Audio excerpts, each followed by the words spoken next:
And we are live, as my good friend Nick Perrette would say.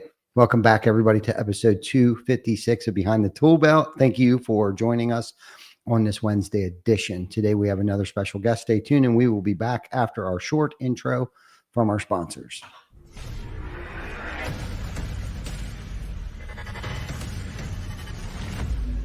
TC Backer. Roofing, siding, windows, gutter, solar. Roofing, siding, windows, gutter, solar. TC Backer.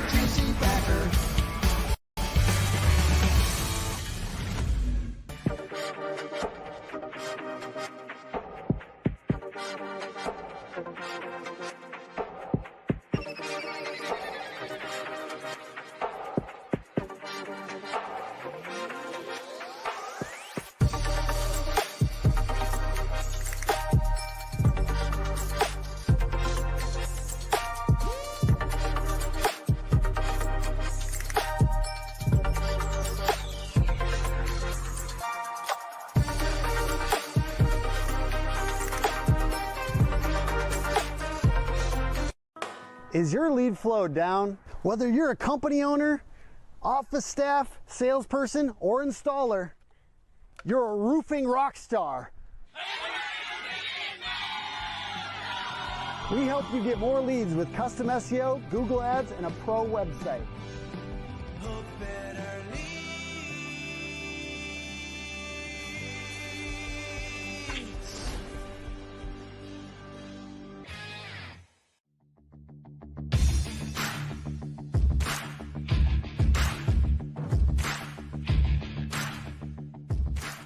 Welcome to Behind the Toolbelt, where the stories are bold, the conversations are real, and the insights come to you live, raw, and uncut.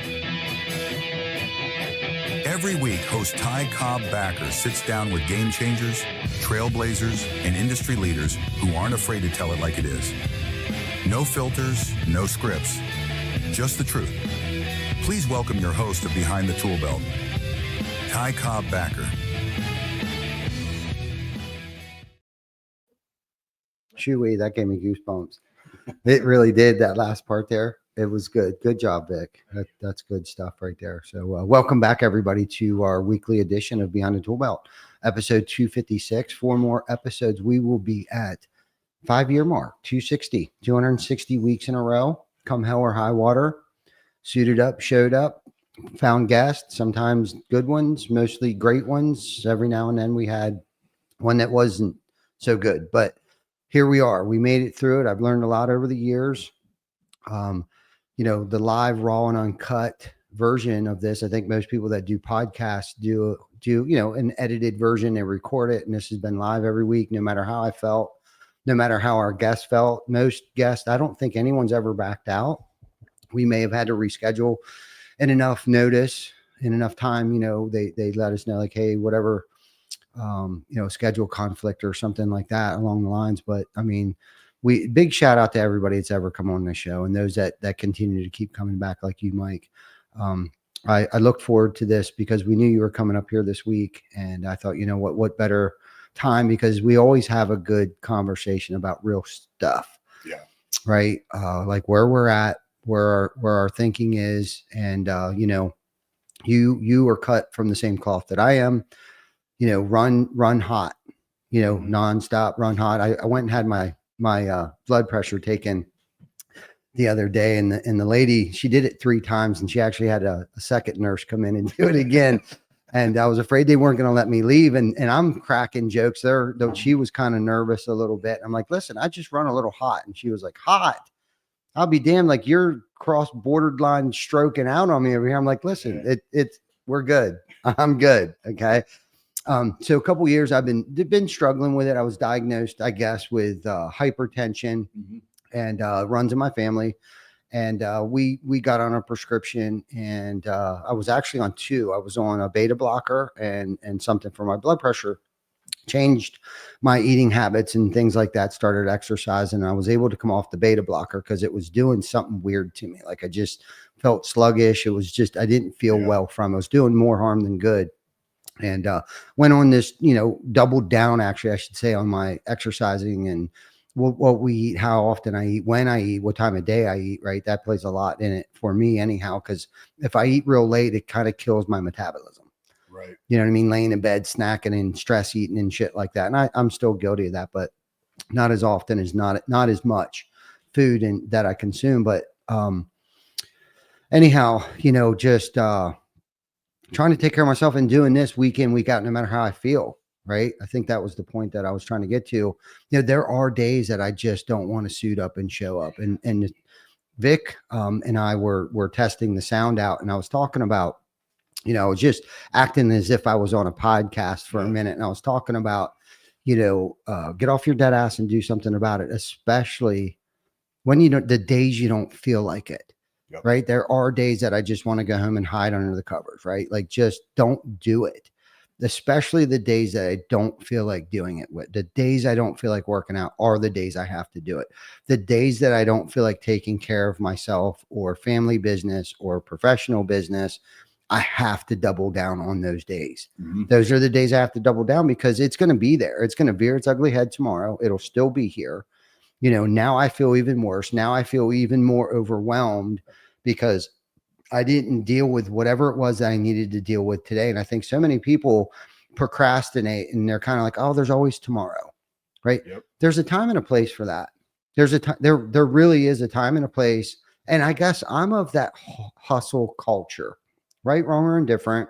Yeah. I'm known for burning the candle at both ends and just going in at it and working myself to death. And I think there's a time and a place for that too.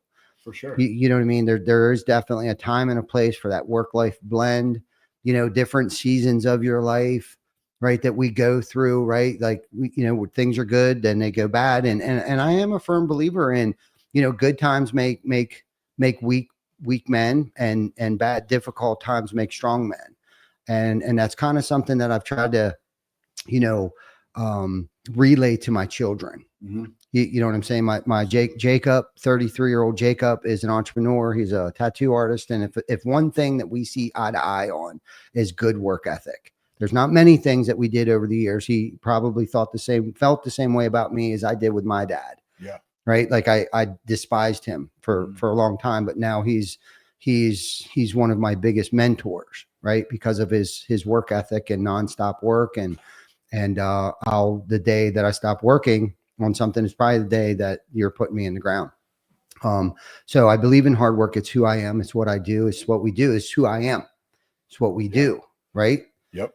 And I think there's a lot of people out there trying to figure out how to get, like, too busy trying to figure out how to get out of work instead of just putting the work in. Right. Yep. Especially on those difficult days.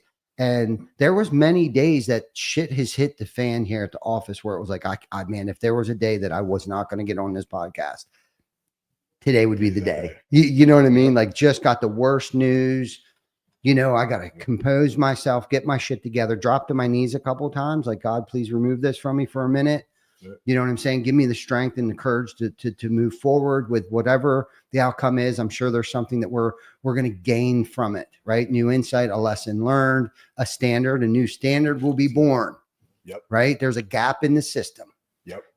And I think that's kind of what we want to touch on here a little bit, is the standard. Yeah. I mean, it's funny that you say that. Like, complacency is where, for me, it's a terrible place to be.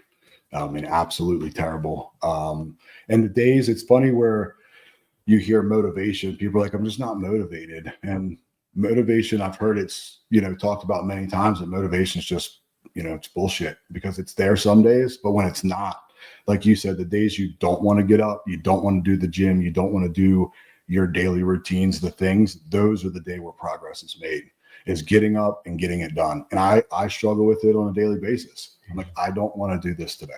I just don't, especially when you're in the grind and you're building stuff and you're working and you're just tired and you're just like, I just don't feel like doing it. And sometimes you just got to sit there and you just got to be like, well, I know what happens when I don't do it. So get your ass up. Yeah. Let's go. Right. And progress is made through those days. Mm-hmm. Because the days that you feel good, that are the easy days. Yeah. Oh yeah, I feel good today. blah, blah, blah. And I'm doing the thing.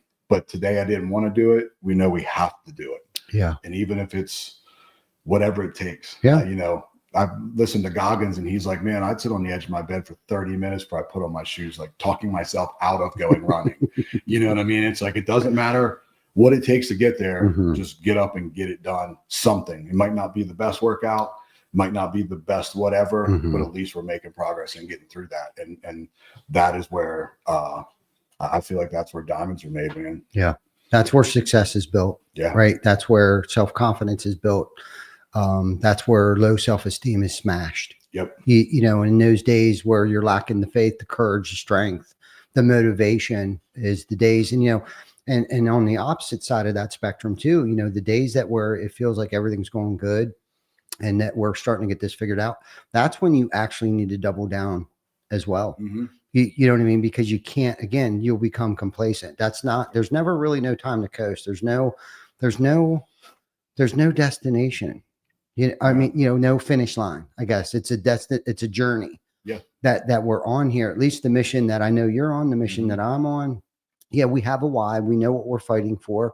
We know that there's battles. There's going to be some won and some lessons learned. I don't look at them as losses. You're either winning or you're learning. Yeah. Right. Yep. And we got to look at it as, you know, what are we, you know, why is this happening to us, but why did this happen to me, but why is this happening for us? Mm-hmm. You know, Baker was talking about that a little bit yesterday. You know, when things pop up, I've conditioned myself. It might not be my first 2.3 second thought, right? You know, but about 2.7 seconds after my first initial knee-jerk thought, I start thinking, okay, why is this happening for us? Yeah. You know, when you can think like that, like you might not see it right there and then at that exact precise moment, but that's where KPIs are born. That's where the SSOPs are born. And just to iterate what an SSOP is, right? Because I came up with that this morning. Tam was taking notes. And I was like, make sure you add an extra S to that. And she kind of looked at me a little funny. Like she knew there was a point to it, but she didn't know what it was yet. And SOPs are standard operating procedures, right? An SSOP is the standard system operational process. And that's what we have here. The standard is what the standard is. And again, not just individuals, but entire companies can become complacent. Yeah. You know, or departments, and maybe not necessarily all, but I think there's some that are still hustling and killing themselves over here, where there may be a group of people over here that are complacent and resting on their laurels. They feel like they've put their time in, they've already earned it, and it's like the rest of us are still motivated and haven't forgot that why. You know, like why we're here. We're having impact on ourselves. We're having impact on our families. We're having impact on those families that we work with. We're having impact on the community that we live within. Mm-hmm. Right. And like we can't coast. There's a lot of people that are relying on all of us, everybody in this building, each building, each facility, everywhere, like are relying, whether it's homeowners, our coworkers, our kids, our family. You know, what better blessing to be able to travel with your daughter, and then Jana rolls in here with our granddaughter, right? Like, I mean, if I needed a reminder today, it walked through that door unexpectedly. Right. You know what I mean? Like, this is why I'm here. This is why we're doing this stuff. And I think people get in this rut of like, you know, they either aren't all in, they're kind of 1 foot in and 1 foot out, and they're more consumed with the stuff outside of work. There's never usually a work-related problem. It's usually a home or an outside work issue that they're bringing to work. And I think if you can have that open, transparent community, right, where at least there's one person that they can talk to comfortably, whether it's, you know, just a coworker or their supervisor. But I think, and I know you're open-minded enough too, to hear them out. I've heard you talking to, you know, you're coaching your team. It's just what we do. We've got to coach our team, and Vic can coach, Sam can coach. We all coach each other to a certain extent. We all mentor each other. And that's the type of camaraderie that we've tried to produce here. But I think one of the biggest things that would kill that is gossip. Yeah. Yeah, absolutely. It's yeah, you can't have the barking in the back, man. You just can't. And it's very difficult to get that noise. And it brings, I mean, we talked about it earlier of like the people that you surround yourself with. And when you say it, you sound like an ass. Mhm. You know, you're like, like my standard is this, my family standard is this, and everybody around me, I'm holding them to this standard. Because not only for myself, because I have to hold myself to a standard, or I really like being lazy and eating food, and I could very easily be 600 pounds stuck on a couch somewhere. There's no doubt about that. Same. But if I have the standard of these are the things I'm trying to accomplish, these are the people that I put around me. And if those people around me are willing to live up to that standard, as I grow, I'm pulling everybody with me. And people just, I don't know if it's complacency. I don't know if it's probably complacency, laziness. And then they just want to chirp about, oh, this guy, he works all the time and, you know, blah, blah, blah. And it's just like, you listen to everybody out there that has accomplished major things in their life. They didn't accomplish them in 30 or 60 days. No, it's decades sometimes. Yeah. Like, and everybody is different. Your timeline's different from my timeline. Sometimes I feel like I'm like, man, I've been doing this a minute. Yeah. Haven't I won yet? But then I have to take a step back and look at what I've won. And the gossip, the chatter, whatever that is. Yeah. That's not about me. Yeah. It can't affect me. I can't let it in. And you have to kind of take that and remove that from your circle, from your piece, if you will, or derails your mindset. And you're thinking about this over here when we're not focused on the goal ahead of us. Totally. Two things. When you were talking earlier, you know, whatever it takes, that jogged my memory. I don't know if it was a couple of years ago. We were moving Glenn into more of a, not that he wasn't in a managerial position, but we were giving him more to do, right? And I was having everybody at that time. Every now and then we have everybody write out their job description, and we'll do a time study and stuff like that to just see what they're doing. And I think some people think it's us sticking a microscope up their butt, but it's really not. We're just trying to be more efficient and lean. Yeah. Right. And Glenn was struggling. He came to me. He was like, dude, what do you want me to put down?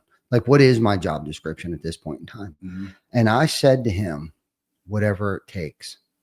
Whatever it takes. That's your job. Whatever it takes. And I was grateful to just hear you say, because you get that. Yeah. Right. Like, I can't tell you exactly. Yes, Mike. You just got to figure it out sometimes, bro. Like, maybe sometimes if you ask me, I'll hold your hand, I'll pat you on the butt, I'll give you a hug. But like, bro, we're in this together, and we're building the wheel. We're not trying to reinvent a wheel. We're building the wheel here together. And I swear to God, I saw a paradigm shift happen in that man when I told him whatever it takes. Like, he hit the ground running with that. Like, that's all he needed was like that affirmation, or that, not the affirmation, but just confirm with me, like, rails off, like I'm the man, right? Like, you are the man. Yeah. You go, whatever that takes, you know. And of course that's why we have core values. As long as you stay within that playground, you can't fail. And then if you do, then right there's a gap that we need to be filled, and we'll tweak what we need to tweak along the way. But as long as you're there. The other thing, so funny that we were talking about, and it's probably why I brought up the word gossip. Do you care if I read you something real quick? No, go ahead. Do we care? Okay, I'm going to read something. It's pretty profound, actually, and it's for tomorrow. I read a daily affirmation book by John Maxwell, and he cuts out little clips. The guy's got 84 books. Okay, so he put a book together for a daily affirmation, and tomorrow's is actually about avoid gossip is the title. Okay.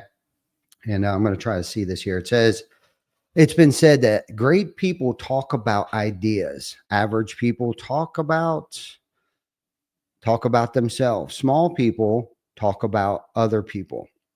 That's what gossip does. It makes people small. Sorry, I can't read this very well. There really is no upside to gossip. It diminishes the person being talked about. It diminishes the person who is saying unkind things about them. It is even diminishing the listener. That's why you should avoid not only spreading gossip, but also being a recipient of it. If you stop people from unloading gossip on you, it will make you feel better about the person who's being talked about, as well as about yourself. Besides, whoever gossips to you will gossip about you. British Prime Minister Winston Churchill said, "When the eagles are silent, the parrots begin to jabber." Good leaders are like eagles. They soar, they inspire, they fly high. They don't talk just to hear themselves. They don't vent about someone to others to make themselves feel better. Sorry, I can't see. I should have brought the book out here real quick. I'm almost done now. If they have a problem with a person, they go to that individual and they address the issue directly. Never through a third person. They praise publicly, they criticize privately, and they never say anything about others they wouldn't want to hear. They wouldn't want them to hear, because they probably will. Now, that's from the book, The 360 Degree Leader. Do not engage in gossip or allow anyone else to draw you into it. Okay. I'm guilty. Totally guilty. But I'm grateful that I read this, because that's the person I'm trying to be. I'm trying to be that eagle, right? I'm trying to praise publicly. I'm trying to criticize or scold or discipline, whatever, privately. Do you know what I mean? I'm trying to be that person. I'm trying not to talk about myself. I'm not trying to talk about other people. I'm trying to talk about ideas, solutions, things of that nature, right? Like being a part of the solution and not the problem, right? And I think a lot of that starts with my mindset. And this is what kind of stinks too, because what can also cause gossip is my ideas. And I have to be cautious, because not everybody's on my side. You know what I mean? And that's the thing that kind of sucks. And we talked a little bit about this before the podcast. It's like, life's too short for me to surround myself around people who don't encourage me or don't get inspired by being around me, because not only just that, but I want to be encouraged and inspired by those, and influenced and encouraged, and inspired by those that I'm surrounding myself with. And there have been people that when I have spoken to them, or I had conversations where I've just felt so drained after the conversation. It's like, you're asking me for help, but you already know everything. But then you go and just do it your own way anyhow, which is okay to a certain extent, but don't ask me for help. Or if I see you struggling and I'm writing your paycheck, like, I'm not trying to be a control freak or dictatorship, but it is also my job to make sure it gets back on the rails too. Yeah. But if I can't work with you and critique what it is that you're doing, then what kind of relationship is that? You know what I mean? It's almost tiring. No, it's 100% tiring, and it's crazy. Like, some people just can't critical think maybe. And I mean, critical is probably not the right word to put in front of it. But like, think on their own. Mm-hmm. You have to micromanage every step of everything they do. And that's tiring. Mm-hmm. That's super, super tiring. I'm the kind of guy, like, I've learned from adversity and mistakes. That's how I learn the best. Mm-hmm. Unfortunately, that's how I learn the best. Yeah.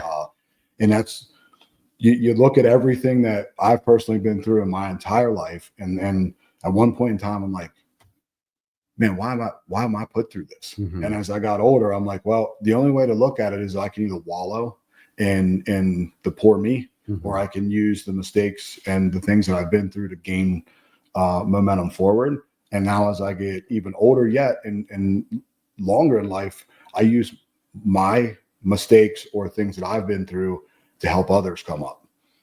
That's the only reason. If I don't look at it that way, Mhm. yeah, I'll get into the woe is me. I didn't get a fair shot, all that kind of stuff. But I've never heard awesome stories from people that didn't come out of adversity. Mhm. So like put me through it.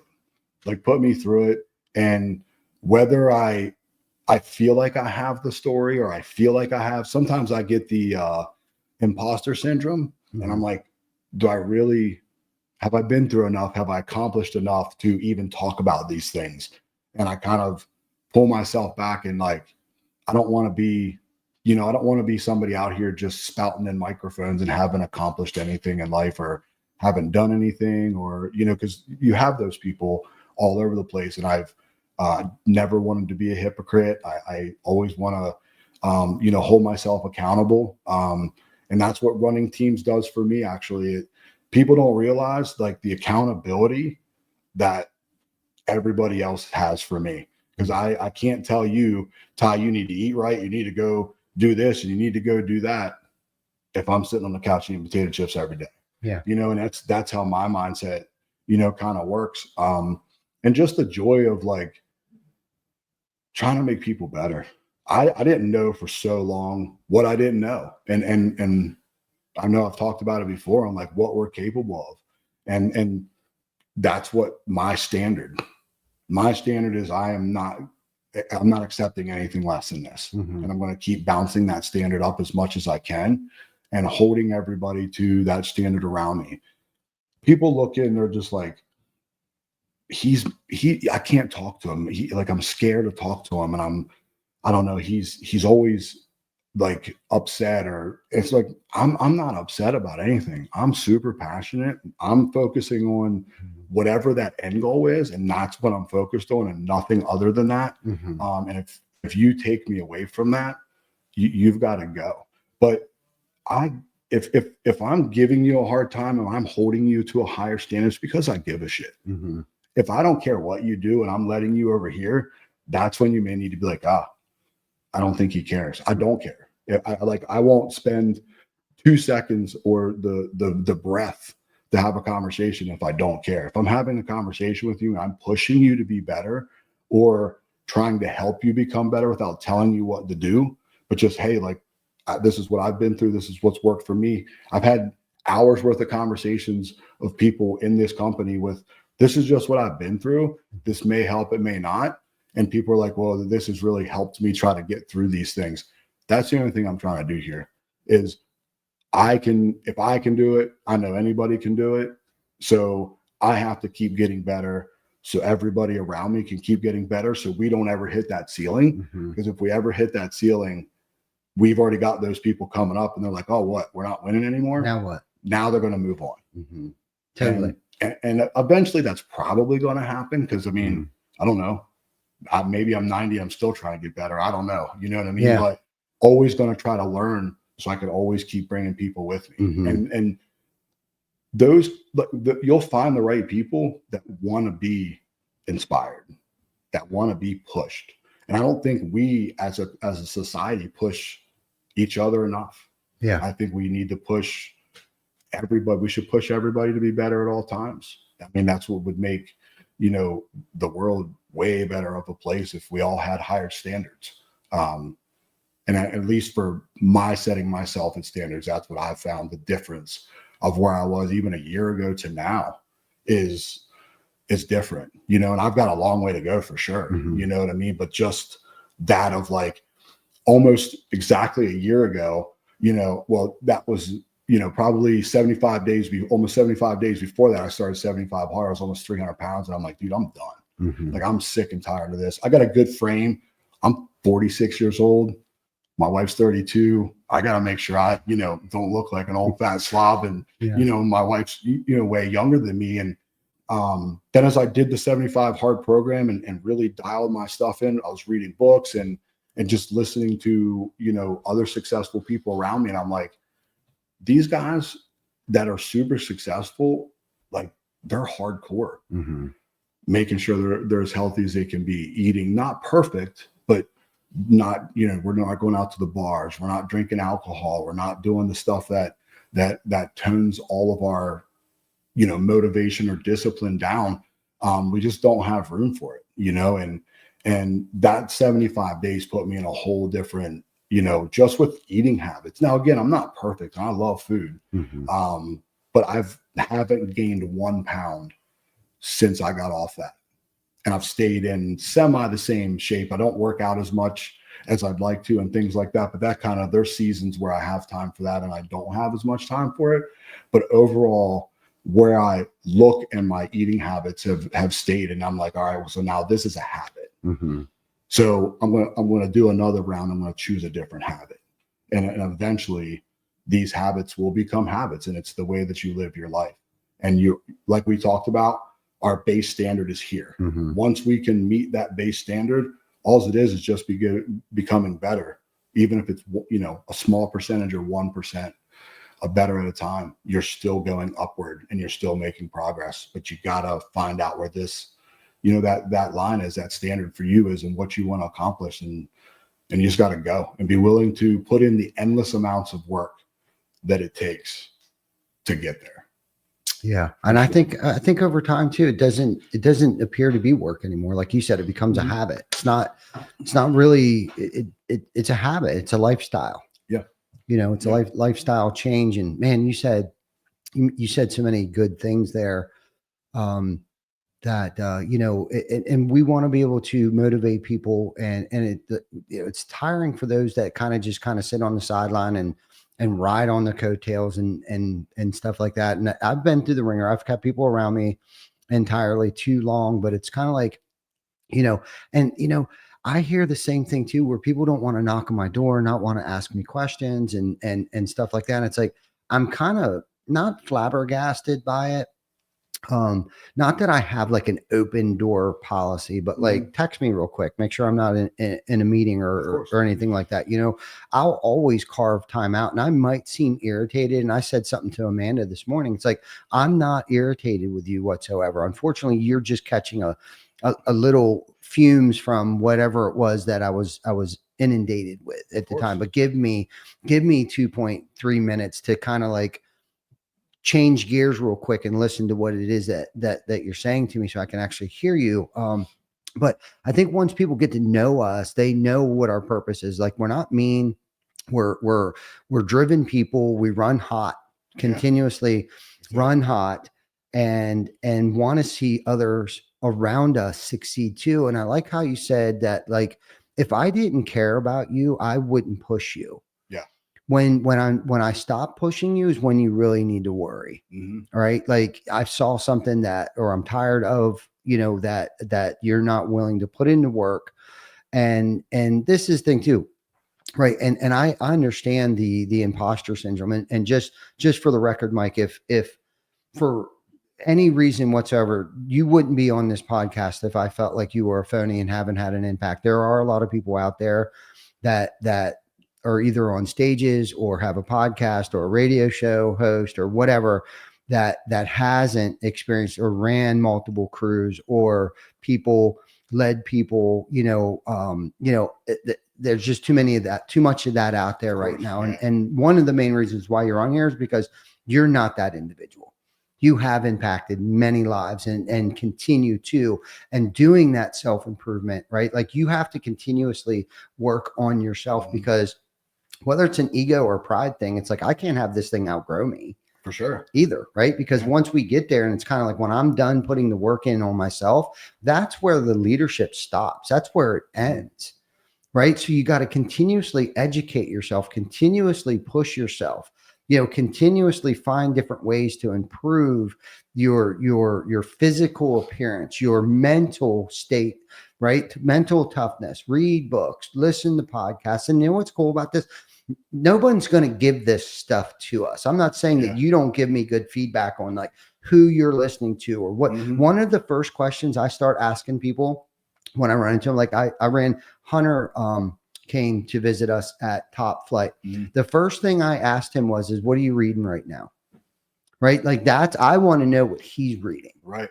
You know what I mean? Like, and he gave me a couple of suggestions, and I asked him that a couple of years ago when I first met him at a Revolt retreat. And he said to me, the first book, he said it was Relentless. by Tim Grover. You need to read that. Okay. I listened to the entire book on the way home from Gatlinburg, Tennessee, the whole way. I mean, I didn't stop. I only stopped to pause to stick my foot straight up Lauren and Glenn's ass after I listened to it, because it had me so fired up. Because again, that was the standard. Standard is what standard is. I'm trying to think of the other book that he recommended to me, but my point is, like, we have to continuously keep growing. There's 3 books, 3 daily affirmation books, that two of which I start out first thing in the morning with. I read Ryan Holiday's Daily Dad. I bought one for my daughter Mackenzie. It's not just for dads. It's for anybody that's a parent. Super good book. I shared it with Amanda this morning. It's very neutral thinking. It's good. It's not one to the left or to the right. It's just he's a nowadays, he is a, what do you call it, a modern day stoic. Just good insight. If you're in any Marcus Aurelius stuff or anything like that, I highly recommend reading anything from Ryan Holiday. Somebody turned me on to him. I can't remember who, but I've read just about all of his books, right? And applied at least a little bit of something from his books, his literature into my life, right? And I look at these books as basic text, like when I was in high school. Unfortunately, I didn't like school. I didn't excel well. I didn't apply myself. I was bored. I don't know if it was because it was just boring, or I was a daydreamer, where I was daydreaming out the window. I don't know what the case was, but today, what's cool about this, getting back to the cool part, is that I get to be very specific on what I want to obtain, right? What I want to take in, like what small media outlets do I want to listen to? Who do I want to follow? Who do I want to be my mentor from a distance, right? Like Ed Milet's been my mentor for 5 years. He doesn't even know it. Yep. You know what I mean? And ironically enough, a year ago, I hired a coach, first coach I've ever had, that I'm actually paying for. Guess who his mentor is? Ed Milet and Andy Frisella. Yep. He's a part of the something syndicate, the RK syndicate. Yeah. Yep. So he's a part of that. He just got an award this year from Andy and Ed. Oh, wow. Small world. That's right. Awesome. Just gave me goosebumps saying that. Right. But that's what I know. If I want to be that CEO, right? Because I put that in my signature. Now it doesn't stand for what everybody thinks it stands for. I put Chief Energy Officer in there because I'm the guy that's got to show up every day with a smile on my face, even when I don't feel like putting a smile on my face, and bring the energy, bring the inspiration, bring the empowerment. Yep. Right. And some days I have to keep that door closed. Some days there are reasons why that door is closed. You know what I'm saying? Yeah. But I'm not running home and putting my tail between my legs. And I do try to leave here at a decent time today. I get up, I wake up with Rocket. I hang out with Rocket. My priorities are different than what they were a year ago, like you were saying. Even 2 years ago, 5 years ago, 10 years ago, my priorities have definitely changed. I've grown. I've matured. I've identified. I'm on this journey of this self mastery, I guess, as Pedro Koulian would talk about self mastery. You know what I mean? And it's like, when you think about that, it's kind of like, okay, I run hot. I know the type of person that I want to be. I'm not who I am, but I'm definitely not who I used to be. Okay. And I know who I want to associate with. Yeah. Right. I need to carve out those that and I need to figure people out too. Like, I know who I can spend 3 minutes with tops max. Yep. Right. I love them to death, but I can only do 3-minute increments. Right. And that's okay. Yeah. Right. You know what I mean? Yeah. But there's other people that I can spend entire weekends with. Yeah. That I just love being around. And you're one of them. Vic's one of them. Chris Baker's one of them. Like, there's Jana, obviously. It's been 15 long year weekend that I've been with Jana. Like, she's my best friend. We have a slumber party every night, no matter where we are. Yep. Together. We have a slumber party every night. She's my best friend. Right. And life is too short to surround ourselves with people that, I mean, I'm not asking you to be as driven as I am. For sure. I wouldn't expect anybody to do that. Right. Certain people. Okay. Now you might, I just put that expectation out. I expect you to be as driven as I am. Oh, I'm good. Okay. Vic, you're not off the fucking hook either, bud. Okay. So, but you know what I'm saying? You are the people that I talk to on a daily basis. Like, we have to run at the same temperature. Yeah. Like, all the time. Like, we have to be, and that's why it's so easy to work with you guys, because it's like, it's not really an argument. I don't know if we have ever argued. Have we disagreed on something? Probably, but we both seen each other's side of it. It's kind of Yeah. like, you know what? Yeah, it does make sense. Let's try it. If it doesn't work, fine. Well, for sure. And that's the one, I mean, that's just growth, right? I mean, I couldn't have 15, 20 years ago. That ain't happening. Yeah. I mean, I wasn't, it was, oh, that shit don't make no sense. And, you know, and it's like, you have to be able to listen. And it's funny you say run hot, because it's like, I listened to Andy the other day, and he was like, I deal with these people, and that's the only people I deal with now in these businesses, because they're the only people I can deal with. Mm-hmm. And it's funny because in where I'm at now, and, you know, I'm more on the forefront of sales teams and dealing with them, you know, everyday basis. And it's coming to the point to where it's like, I am driven, and most people don't understand me. Mm-hmm. And there's only certain people that I'm starting to bring in. And I was like, I got to deal with you guys, because you understand what I'm doing. And and just because I say a certain thing, or I don't smile when I do it, or I don't pat you on the ass every 5 seconds or something like that, it's not, I'm not pissed. I'm not mad. I'm not, you know, I'm not firing you. I'm not doing all that thing, but other people don't understand that. And for, you know, Jamie and I have been together for 12 years, and it's taken her 10 to even get to understand me. Cause I wear, everybody calls it RBF. But it's like when I'm dialed in and I'm driven into my, like, yeah, I'm not mad. I'm not pissed. I'm not anything. I am focused on what I'm here to accomplish. I don't hear the outside stuff. And same. Unfortunately in my life, that's just, I'm focused on what I'm focused on. You know, Right. I'm not getting any younger. Yeah. I've got 10 years left in my goals to, by the time I'm 55, to start being able to pull back and enjoy some of the things that I've hopefully, you know, been able to accomplish in my life. It's now's the time. So let's go forward momentum. But there's only certain people that get it, you know what I mean? And there's only certain people that will understand understand me and understand why I do what I do. And if people ask me all the time, they're like, how do you do that? I'm like, I have no idea. I can't give you a step-by-step of this is how I do it. I know I get up in the morning and I put my pants on like everybody else, but as of there, I have no clue. It's just, things have to get done. We got to figure it out. We deal with problems, and you got to listen to the problem, and you got to come up with a solution like that. Yeah. And over the years, you just get good at it. But people don't really understand the whole running hot thing, and you can't mesh with a lot of people. Like it's my circle is super, super small, just because some people don't understand what I'm doing or why I'm doing it, or you need to enjoy life, or you need to have a work-life balance, and you need to, you know, do this, that, and the third. And it's like, I thought for a long time the work-life balance thing was a real thing. It's not. It's not a real thing. It's intention is the real thing. And I'm pretty sure that was an Ed Milet podcast I listened to, with intention. Like, do these things with intention. So it may not have, I have 5 hours for my family today. I may only have 3, but when I'm with my family, let's be intentional about that. When I'm at work, let's be intentional about that. And that kind of sets that up. You know what I mean? And I run hot just like you every single day. Yeah. Home, work, sleep. I sat up at 3 o'clock this morning, and I'm rolling in my head, conversations in my head. You know what I mean? It's just, that's just the way that it is. And there's nothing I'm going to do about it. But that's also what is going to put me in places that, you know, other people don't have the drive to, or won't, you know, I don't want to say don't have it, choosing on themselves. They don't have it. Or they don't want it for that reason. Yeah. You know, so like, I'm okay with it for now. You know? You know, I guess it could be a lonely place. Yeah, it definitely can be sometimes. It's definitely different.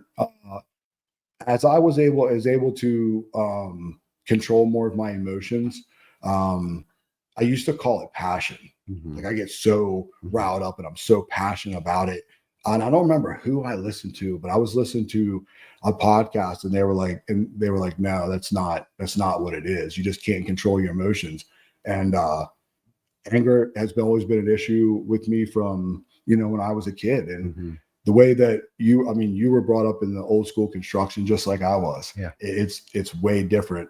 But you can't run people like that. People don't have respect for you. You know, you have to be able to be stern and say things without yelling and screaming and doing all those kind of things. So it's taken me a long time to get better at dealing with my emotions. Yeah. And that kind of puts things into perspective, and being able to, being able to deal with people a little bit better has brought, you don't run as hot as out of control. Yeah. But that's the growth that we talk about every step, every day. You're trying to just become a little bit better. It's something that you're not good at. You're trying to become better at it. Yeah, for sure, man. And I like this topic because I used to run things with an iron fist. That's how I was brought up. That's how I was raised. Things were different back in the day. And you made a comment to me the other day that, I show a little more grace than probably, I don't even want to say most people, but being, I guess, in the position that I'm in right now. And I think what has happened is that, not that I've necessarily learned how to pick and choose my battles, but I guess I've come to realize that I don't have to throw a hammer through the wall every time something bad happens. Do you know what I'm saying? And I used to act out. I mean, I would say things. I used to think that I wanted to be known for not taking any crap. You know what I mean? It was like walking around with like almost like a chip on my shoulders. If you're not working as hard as me, you need to get out of the way. And not that there's anything wrong with that. That'll get you so far. You know what I mean? But it's like, now I have to lean on other people, and I have to understand that people are going to make mistakes. Yeah. Right. And I have to show grace during those times of mistakes and errors, because it's like the pot calling the kettle black, right? Like, I've made so many mistakes and errors over the years. I still do and still will. And that's why I call them lessons. I'm either winning or I'm learning. Yep. Right. And I have to show enough grace to everyone else to learn. Right. It doesn't mean I have to be happy about they made a mistake. You know what I mean? But there's times that there needs to be a stern hand at the helm during rough seas. Right. And I need to know when to turn that on and when to turn that off. And I need to also know people on which approach I need to take with those people. Yep. Right. Because if a lot of people know that I'm frustrated or upset, I usually don't have to scream or holler. Now, there are times I have to make the comment of like, okay, is this one of those moments that I need to punch a hole through the wall? Like, is that what you guys want to see me do? Regardless if that's a horrible statement to make, but it's sometimes you just got to figure out a way to get your point across without actually punching the hole in the wall. For sure. Do you know what I mean? And not that I have done that recently. And it's been over a decade or so since I think Jana's the one that's known for throwing salt and pepper shakers across the room, putting holes in the wall. Sorry, honey. There's just certain ways. And honestly, how you got to think about, like, how important is it really? Yeah. Sometimes, like, and I got to stop taking myself so damn serious too at times too.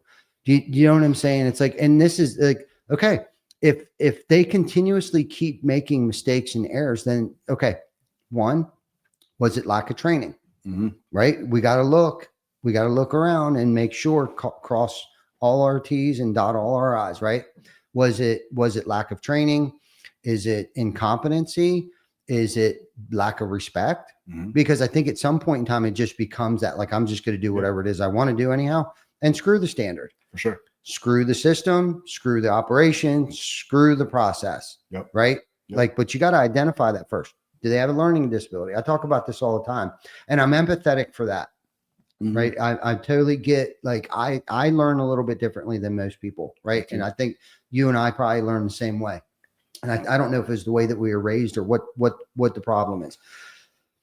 Some people you show something one time to, and it doesn't, you could just tell them how to do it and they can just go do it. But me, it's kind of like, let me see you do it. Okay. Give me the hammer. Now let me try it. You know what I mean? I'm that kind of, I need that kind of teaching to be taught that way. So I look at, like, okay, how is this person, and there's different generations too. Like, in our company, there's 4 generations. We got baby boomers, right? There might even be more now. We got baby boomers. Okay. We got the Denny's, the Howies, we got the Vicks that are right on that cusp of Gen Z, Gen Xers and baby boomers. Regardless, they still fall within that time frame of baby boomers. Yeah. Okay. We got Gen Xers, we got millennials, we got Z's, and I think we're even coming up on Y's. Gen Generation Y now. I don't even know the name Yeah. of all that shit. So. Well, I know Mackenzie and them are the Z's, Yeah, right? yeah, and I yeah. think Rocket and them are now like the Yeah, I Y's guess that are so, coming yeah. into the workforce now. Mhm. You know what I mean? So like there's 4 or 5 different generations sure. of people that operate differently and need to be handled, talked to, treated Mhm. differently. Right. You know, and figuring that out. And that's some of this self-mastery that I'm talking about. It's like, Yeah. do I really even care about people? Yeah. Yes, I do. Okay. Well, then I need to know, not only do I need to learn how do I tick, but how do they tick? What Mhm. motivates them? Because it's not always money. It's not always money. Yes, money helps. Money's great. Money's everything. But like the environment in which we live in, I think is more important than anything. Yeah. Okay. And this is the thing. Most people will stay in a shitty situation because of comfort For sure. and then would rather stay in a horrible relationship, knowing damn well that it would be the best thing for them to do is leave that relationship, but will stay in it because of the fear of being alone, the fear of rejection, the fear of that remorse, that loss, that fear of loss.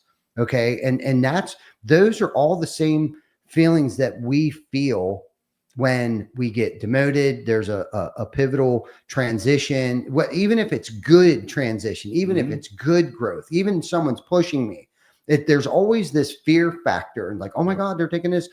Like they get complacent and they get stuck in this job security thing. And it's kind of like, well, and this is the thing I had to learn, right?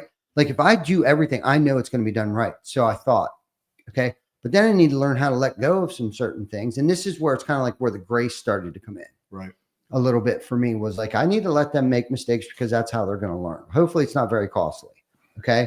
Hopefully we can get through it. Hopefully we can learn something from, hopefully we discover something that needs to go into the KPI, or we need to develop another process, another SSOP. Right. And through that growth and through all of these trials and tribulations of my own self, and I'm sitting here tiring myself out just thinking about all the shit that I actually do deal with on a day-to-day basis. And that's something I had to work on, I guess, is what I'm trying to insinuate here or allude to is that, you know, there's a time and a place to grab the helm, right? And get through rocky seas, but there's also a time and a place where we just need to be empathetic and show grace, because I think, like you said, you'll get much further with grace, but then you also can't go too far with that, because then you can just get taken advantage of. There is definitely a gray line to that. And I mean, Jamie and I are completely opposite sides of spectrum when it comes to, like, you know, I'm hard nosed. She finds the good in everybody, which there's value in all that. You know, it's I can say to her, hey, look, like, you know, this person's, you know, we don't draw a line in the sand, like people are going to start taking advantage of things. And that's a line that you got to keep strong. You know, there's certain times where I'll reach out to her and I'm like, hey, I need you to deal with this person in this situation, because I know that they need to be dealt with in a certain way that I may not be able to say things or do things, and I don't want to come off in a wrong tone, you know, or a wrong way. But it's like, you definitely have to figure out how people tick and what their weaknesses and you know, what are their strengths and how they learn. Training sales guys, not everybody learns the same. Yeah. So that's why I think I've always been like, it's awesome to have online universities and the online stuff, but it's also, you got to have this part of it too, because you're doing somebody a disservice if you're only giving them a computer. If you give me a computer and tell me, learn everything off your computer, get out on the street and good luck. Yeah. I'm probably going to fail at it, because that's not what I'm, you know, how I learn well. But other people can take that and they can run with it. So you got to give everybody, you know, a little bit of both sides of it so they can succeed. And sometimes you do have to be like, hey, is this one of these times like that I need to kind of lose it a little bit for you to understand what's going on. And even though I have kind of like a simple face and look serious all the time, there's definitely a difference into when like this, like, okay, enough is enough. We need to fix this stuff up. And being stern. I've gotten pretty good at being stern, and people know that I'm not yelling and screaming. And you know, most of the time it's like, they're more of afraid not to live up to my expectations than they are of actually making the mistakes. But I've learned that I got to say, hey, we are going to make mistakes, and it's okay. It's going to be okay. We're going to work through those moments. I've got good at fixing mistakes, so there's really nothing that I'm worried about if somebody makes a mistake that I can't fix. Yeah. So let's make them early. Let's learn from them, and we're going to be good to go. And it's still, I feel like sometimes I put a lot of pressure with expectation on people. And I've sat and had to think about that in the moment. And I'm like, I'm not willing to not put those expectations on you because nobody else is. So do they really care as much as I do? Because I want you to be better. Yeah. And it's not only sales, it's not how many you sell, it's in everything that we do in the outside, because sales and what we do, it all coincides with our life. If we're better out here, we're better in here, and vice versa. It all goes together. And I had an issue the other day where somebody came to me and they, were saying, somebody was afraid to talk to me, and I thought to go back to I'm like, dude, are you being too hard again? Here you go, and I had to work through that, and I was like, you know what? No way. I haven't yelled, screamed, punched holes in walls, flipped things over, and years and years ago I've done those kind of things, and I'm not willing to back down my standard because you're uncomfortable. Because of my standard. Because if you're willing to get in that uncomfortable space, that's where the magic happens. And it goes back to what you were saying. They're willing to stay here, whether it's a bad situation or not, because they're comfortable. But in the uncomfortableness of whatever you're dealing with or whatever you're going to do, that's where things happen. That's where magic happens. The same way as the days that you don't want to do the thing, because that's where progress is made. And that's what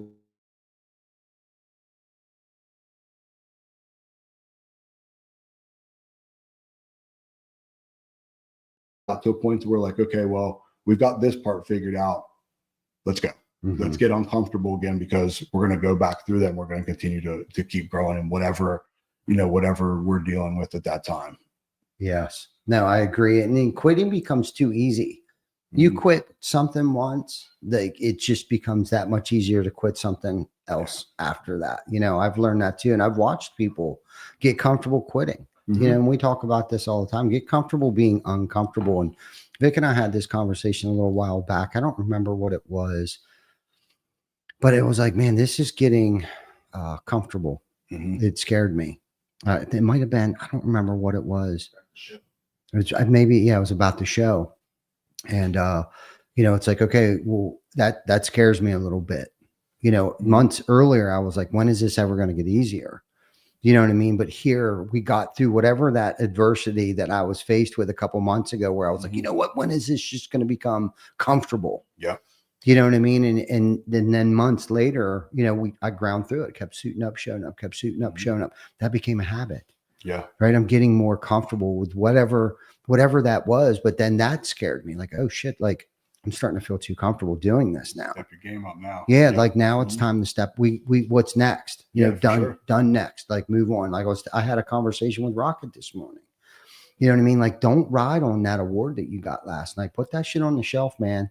That shit's done. Next. Right. Now's the time you double down. We just had that conversation, and through a conversation I just had with one of the sales managers, and then it kind of like an epiphany hit me. And it's I always say I'm a winner. I'm going to win, right? Somehow, some way, I'm going to win. It's not the winning for me. It's the I don't want to lose. I don't want to lose. I'm scared of losing more than I love winning. I don't really feel the wins. I see them. Cool. It is what it is. Now what's next? Because I just don't want to lose. And it's, I don't know. It's what gives you the resilience and to keep going, every single day. But it's what keeps pushing me forward. And whatever you like you said, you can't take that award and you can't ride that, because that is going to go away. Right.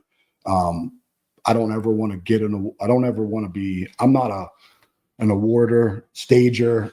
I'm good with the backside. I'm good with the hustle. I'm good with that. I don't need to be front side of anything or pats on the backs or anything like that.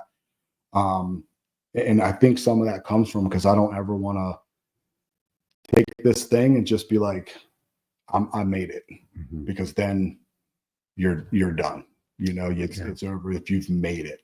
If people say, what's your end goal? I mean, my end goal for now is here, but I know it will be what's next after we reach this part, and what's next after that, and what's next after that.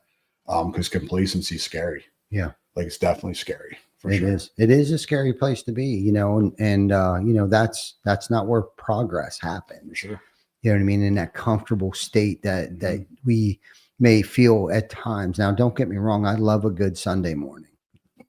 Don't at waking up in my house, you know what I mean? At home, being at home, like this past weekend was great, but I didn't sit still. You know what I mean? We got things done around the house. We accomplished. It actually felt like Saturday felt like 2 days in one because of the amount of stuff that we got done, because I hadn't been home. It felt like for a minute on a weekend, had a whole weekend. There was a couple of Sundays I actually got home on a Sunday, but this past weekend was just, it was good. But when you were saying about the awards thing, I think it was last year or 2 years ago, we ended up going to Austin, Texas. A group of us went down there to receive our Master Elite President's Award down in Austin. Last year they booked out. I don't know how they book out, but if you don't sign up for it the year before, they run out of space. So last year we weren't able to go for some reason because they ran out of space. So it was our first year that we ever went to. We've been Master Elite for a minute, but somehow we were able to get down to Austin and participate in the ceremonial activities, right? And we dressed up nice. A group of us: Vic, Tina, John, Sandy, Glenn, Heather, Jana, myself went down there, and no sooner we got off the stage, I'm already like texting Brad, like, what do we got to do next year? Do you know what I mean? Like, done, next, great. You guys hold on. It was just, they didn't even have our award there. It was the same award everybody was taking a picture with. And months later it was mailed, or Brad might have brought it to the shop months later, our actual crystal. It's a nice award. I love them. Don't get me wrong. And it's good to use for a homeowner. When they come in here, they say, oh my gosh, you got triple excellence award 3 years in a row. Yeah. That's what we do. That's the standard.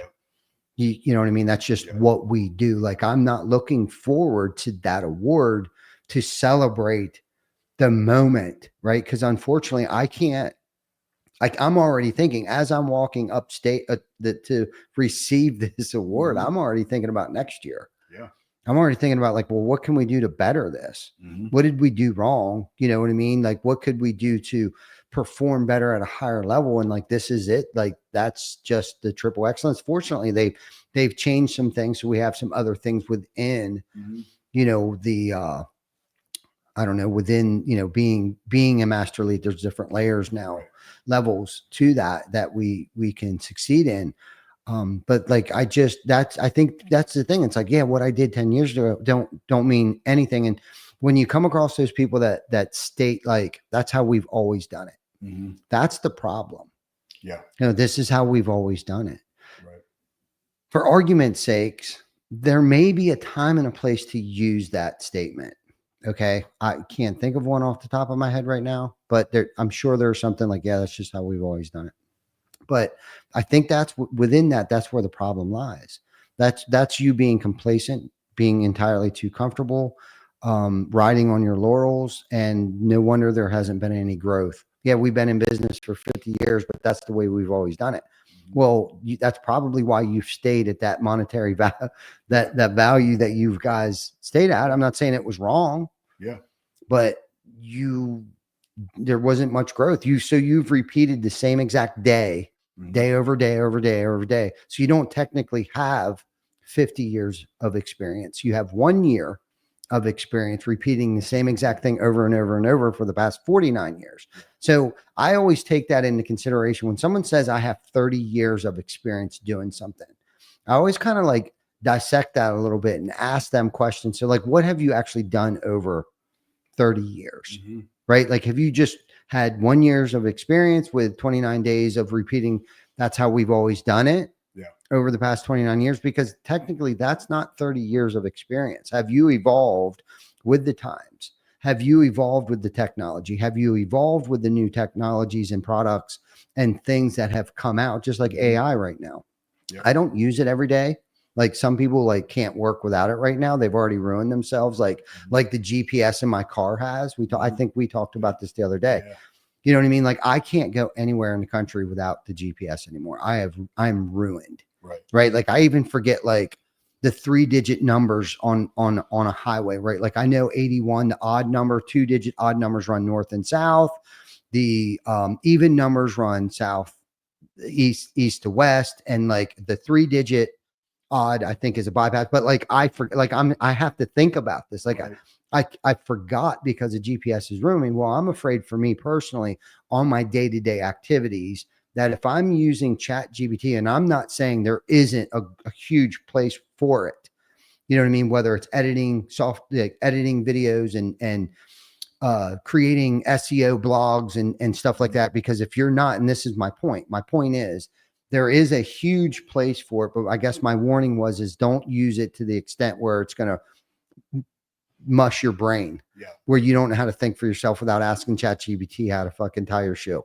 Okay. But for SEOs and marketing and writing things for stuff like that, editing videos, content, stuff like that, if you're not using it for that, you're not probably doing the amount that other companies are doing already. It's a tool. Yeah, it's definitely a tool and a resource that if you're not taking advantage of that tool now, and if you haven't already, probably for the past 24 months, you're probably not being noticed on Google. Right.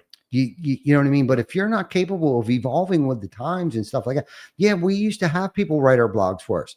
Would I say that's how we've always done it now? That would be dumb. Why would I still have people writing blogs for us? Right. When ChatGPT or some form of AI is producing 100x the amount of blogs that is going out everywhere across the internet right now for our company. Do you know what I mean? So the experience that we have, I can truly say and feel confident in myself that, I got 30 plus years of experience in the industry because I've evolved with it. I've changed with it. Did I like some of it? Not all the time. Right. But I've been open-minded enough to get company cam, whatever the case might be. You know what I mean? When GAF came out with the HDZs, how stupid would it be of me to say, no, we're sticking to natural shadows. I grew up with the Timberline. We're only sticking with the Timberline and organic felt paper. Right. We're not going to use a synthetic. I mean, that would just be our competition, or our worthy rivals would be outshining us tenfold by now if I was that simple and thought that narrowly. You know what I mean? Like, you'd be dust in the wind at this point. Absolutely. So you got to evolve with the times, with the change, with the technology and the products that are out there today, and continuously searching for the next. Do you know what I mean? You got to keep your eyes open and know what's coming next. I can't think of anything right now. AI is the biggest thing that might be the next, .com bubble. I don't know what the hell, if it's going to make the world come to the end, to the end. Like, some people are thinking like ChatGPT is going to no longer, Vic's got to have a job and we won't need. Well, that's something I've hear all the time, and like in the sales space, and there's like, oh, AI is going to, take sales away. That's such horse crap, because people, like, as we get into more technology and the more of the Zoom meetings, and we went through COVID and Zoom, people are thriving to see people, right? I know there's things like instant quotes, and there's people that have programs out there that they're selling over phones and all this kind of stuff, and they're doing this thing. And I'm like, eventually, like, people want to be able to have a conversation with somebody in real time and read their body language, be able to read who they are before they give them tens of thousands of dollars to do whatever, or even more to do whatever project. That is not going to go away.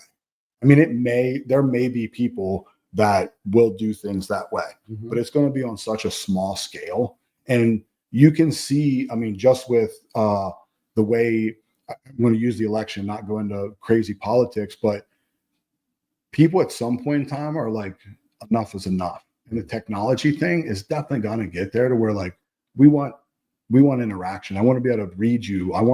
I've had conversations with you and I'm like, there's things that I tell people and talk to people about in person. I want to be able to read the body language. I want to be able to read who they are, look them in the eyes. And that's never, ever going to go away. I have more conversations in a grocery store now than I ever have in my entire life. And I look super mean in a grocery store because I want to get in and get out. But like people are having conversations. Hey, the tattoos, or hey, this, or hey, that. And you have a conversation with people. And I don't, that's never going to go away. Yeah. I mean, I don't want to say never, but at least for a very, very, communication very long time. is never going to go away. No. You know, face-to-face communication is never going to go away. Now, having said what you said too, there will be a group or generation of people that would want to buy a roof online. Of course. So we have to accommodate that as well. We Absolutely. have to have the tools and resources to be able to provide an instant quote. Yes. You know, for people to, because some people don't even like to go to a car dealership. They go shopping for cars on Sundays because they don't want to deal with people because that's how those salespeople might interact with people when they come onto a car dealership. Sure. You know what I'm saying? But, you know, so you need both.